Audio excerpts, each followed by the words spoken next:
ইচ্ছামুক্ত হোৱা। ওম শান্তি। আজিৰ মুৰলী 14 তাৰিখ 12 মাৰ্চ 2023। বাবাই কৈছে, মৰমৰ সন্তানসকল, নিজৰ সৌভাগ্য গঢ়িবলৈ হ'লে ঈশ্বৰী সেৱাত লাগি যোৱা।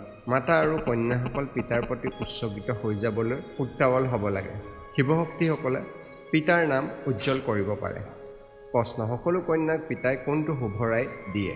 উত্তৰ, হে কন্যাসকল, তোমালোকে এতিয়া চমৎকাৰ কৰি দেখুওৱা। তোমালোক মামাৰ সমান হ'ব লাগে। এতিয়া তোমালোকে লোকলাজ বাদ দিয়া, নিৰ্মোহী হোৱা। যদিহে অৰ্ধকন্যা হোৱা তেন্তে দাগ লাগি যাব। তোমালোক ৰং বিৰঙী মায়াৰ পৰা সাৱধানে থাকিব লাগে। তোমালোকে ঈশ্বৰীয় সেৱা কৰা, তেতিয়া হাজাৰ হাজাৰ আহি তোমালোকৰ চৰণত পৰিবহি। ওম শান্তি। ধাৰণাৰ বাবে মুখ্য সাৰ। 1. এই জগতত নিজৰ বাহ্যিক প্ৰদৰ্শন কৰিব নালাগে। সম্পূৰ্ণ উত্তীৰ্ণ হ'বৰ বাবে গুপ্ত পুৰুষাৰ্থ কৰি থাকিব লাগে। এই ৰং বিৰঙী জগতত বন্দী হ'ব নালাগে। নিৰ্মোহী হৈ পিতাৰ নাম উজ্জ্বল কৰাৰ সেৱা কৰিব লাগে।